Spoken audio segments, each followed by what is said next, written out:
Well, being a radio personality, I live my life on the air, and this was no exception. So when I knew that I was going to be making this appointment, not knowing what the result was going to be, mind you, I did go on the air and say, hey, I've had it, I really want to stop smoking, and today's the day that I'm going to go make a difference.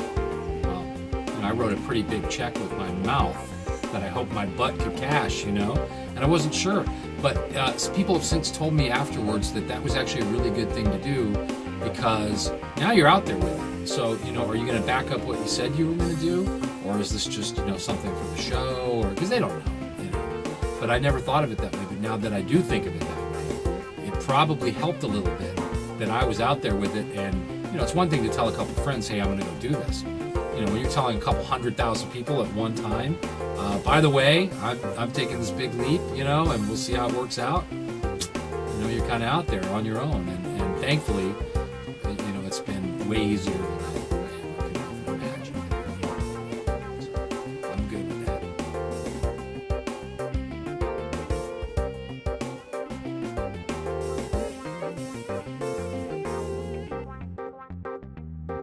Hey there, my name is Wayne Coy. I'm a non-smoker now, thanks to the Bay Area Non-Smoking Center.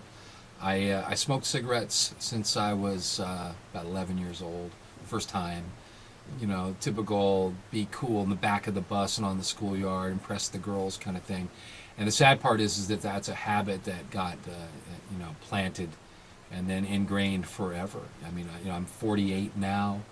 But smoked pretty much nonstop all the way through. I'd quit a couple times before, in fact, for as long as a year at one point, using every method you can think of. If there's a nicotine replacement out there, I tried it, and so this was kind of, I'm not going to say it was a desperation move, but I certainly felt like nothing else was working. And then, I heard about the Bay Area Non-Smoking Center, and I reached out, and they set an appointment for me. First of all, there were no cravings whatsoever, none. I never had 1 second where I felt like, okay, I need to go have a cigarette, or I want one, or that urge was there. The only urge I felt was just like, well, wait a minute, I want to do something right now, but I know that that's not what it is, so now I have some free time. What am I going to do with my free time? So that's a good problem to have, just an urge to get out and do things maybe that you didn't do before, and I'll know that I'll be around hopefully a lot longer for my kids and for my grandkids, and I owe it all to the Bay Area Non-Smoking Center. I'm so happy, I can't even explain.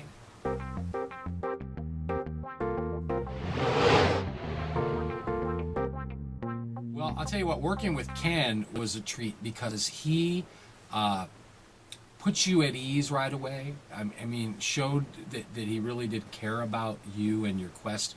I didn't feel like, even though I know that a lot of people go through that place, I mean, the numbers are staggering, and that their success ratio is so high, and so many people have come there and made the decision to stop smoking.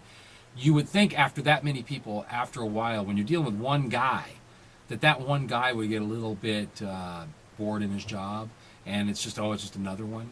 And I felt like I was his very first patient, and the first person that he was going to be dealing with, and that he really truly cared about my quest to become a non-smoker.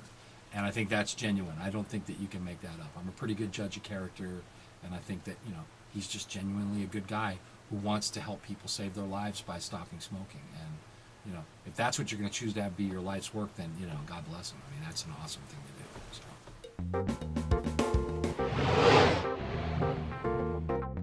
Well, it's different in little ways, and then it's different in big ways. Okay, I'll give you a couple examples of the little ways real quick. Little ways would be you and your family or your friends are getting ready to walk into the mall, okay? That would have always been preceded by the activity of just before the door, me saying, you guys go ahead, I'm going to finish this. Because I would have lit up the second I got out of the car, and all the way walking to the door, and of course I'm still smoking, they would have gone in, and then that initial time together would have been spent without Dad, okay? Well, that doesn't happen anymore. We get out of the car, and we're running into the malls or restaurants or amusement parks or wherever we're going to go together, all on the same schedule, because none of us smoke anymore, So that's a little thing. It's a big thing to me. Another thing was I was delayed for a long, long time in the airport. And I can remember before, I would literally go through security a second time. One time in particular in Dallas, I had I think I had 20 minutes left before they were going to start boarding, and I ran out, had the world's fastest cigarette, which I smoked fast anyway, but I smoked the whole cigarette in about 3 minutes, okay? Then immediately had another one.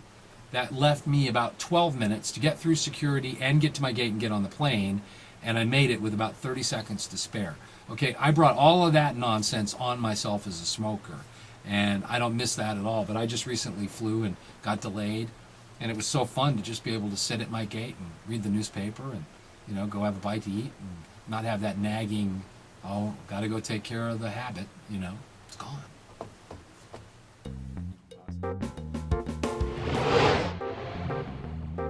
It's weird because you can divide them into two camps. There are the people that want to stay the heck out of your way and not bring it up because they're afraid that it might be a sore subject with you. And then there's the people who want to check with you every 10 minutes to make sure you're still not smoking.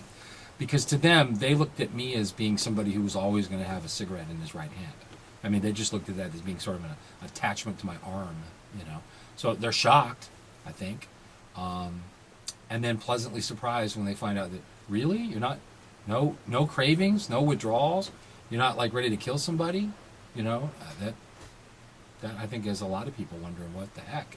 That's why, after everything else that I've tried, this I can honestly say, without even hesitating, I'll never smoke again. I'm a non-smoker for life because of what I did at the Bay Area Non-Smoking Center.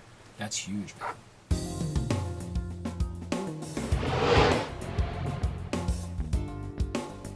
Ken believes in radio as a medium. I know this because that's how I heard their message. And I have to tell you, it wasn't on my radio station.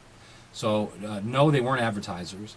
There was never anybody who came to me and said, hey, I'd like you to do this, and in exchange for this, any sort of endorsements, or, the usual stuff, where a client will pay you to talk about their product. There was none of that. I found them on my own, reached out to them, made an appointment, went in just like anybody else would, paid my money just like anybody else would, and got the same result that anybody else will if they go there, which is you will walk in a smoker who wants to be a non-smoker, and you'll walk out a non-smoker.